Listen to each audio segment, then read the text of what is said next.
nossa época, ela não explica, não dá conta da totalidade das contradições internacionais e nacionais. Por quê? Porque sobre ela incidem outras contradições próprias à sociedade contemporânea, algumas que reproduzem formas antigas de opressão reativadas em modalidades novas.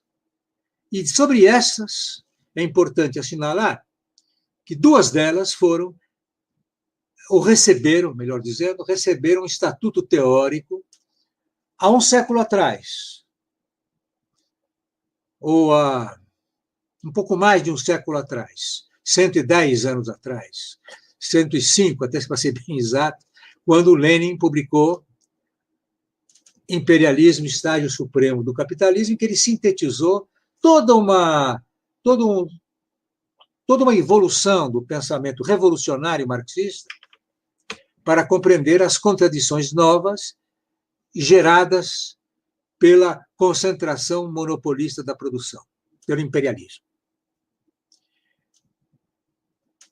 Essa inovação, essa ampliação do campo teórico do marxismo,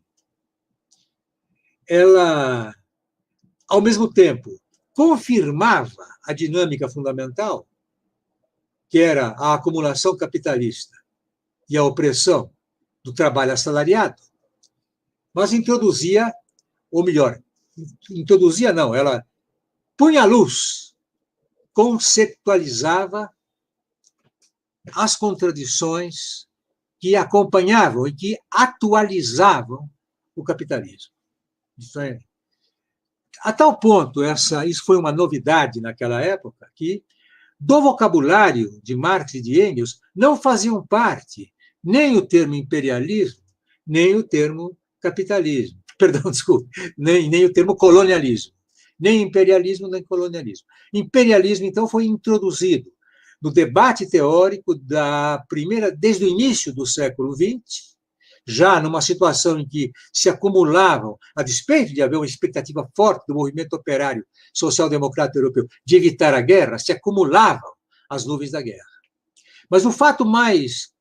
importante é que esse desenvolvimento do imperialismo, da concentração monopolista da produção e da disputa desenfreada pelas fontes de matérias-primas e pelo controle do mercado mundial e pela abertura de novos campos, espaços para a valorização do capital entre aquelas potências, ela teve a solução provisória em 1918, com a derrota dos impérios centrais e uma reconfiguração do imperialismo. Apenas apareceu aquele fato novo que modificou substancialmente a época, que foi a Revolução Soviética, a grande Revolução Socialista de outubro de 17. Pois bem, então, esse século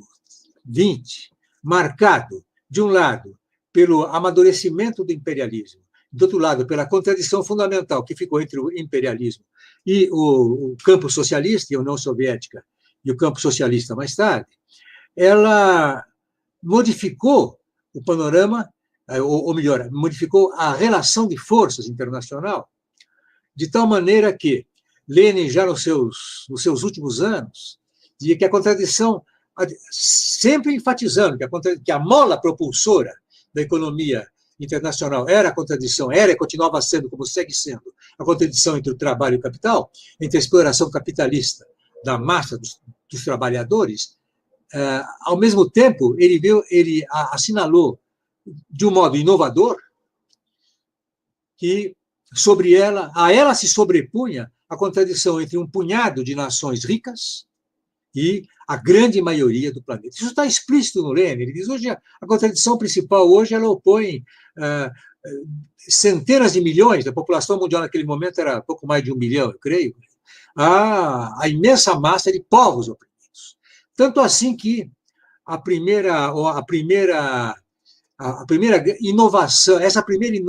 essa inovação de incluir na linha de frente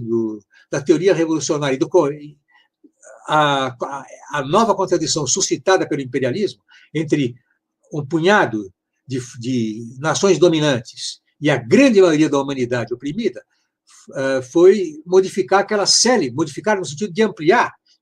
aquela série de palavras de ordem inscrita na bandeira revolucionária desde o século XIX,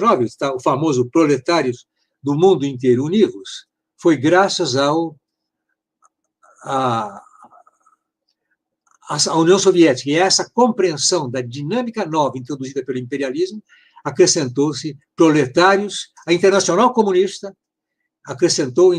proletários e povos coloniais do mundo inteiro univos. E povos coloniais do mundo inteiro. Quer dizer, essa modificação é uma modificação não apenas leninista, mais do que isso, soviética, do auge da Revolução Soviética.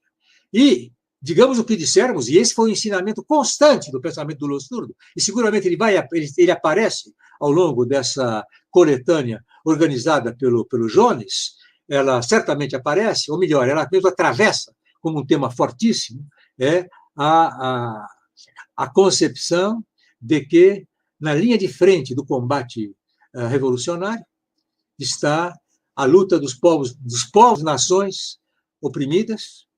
e, evidentemente, todos esses povos e nações oprimidas foram agredidas pelo expansionismo europeu desde a época do capital mercantil, até porque é bom saber, não sei se nem todos sabem, esse fenômeno, aliás, dois fenômenos simultâneos, a ocupação e conquista do Novo Mundo pelas navegações ibéricas, de um lado, e a escravização sistemática dos povos africanos começou na mesma época. Ao contrário, a escravização dos africanos começou em meados do século XV, pelos portugueses, os primeiros, em parceria, logo depois, com os espanhóis, que entraram no assunto também, e o laboratório dessa exploração, isso não é uma frase minha, isso é uma afirmação de historiadores que se debruçaram sobre a questão, começou nas Ilhas Canárias, não foi nem na chamada África Negra, foi nas Ilhas Canárias. Foi uma população praticamente dizimada e escravizada sucessivamente pelos portugueses e pelos espanhóis. Os portugueses montaram na Ilha da Madeira o protótipo do que seria a escravidão negra e sua utilização econômica no Novo Mundo, que foi na Ilha da Madeira. Capitais genoveses, judeus, notadamente, que se juntaram aos portugueses para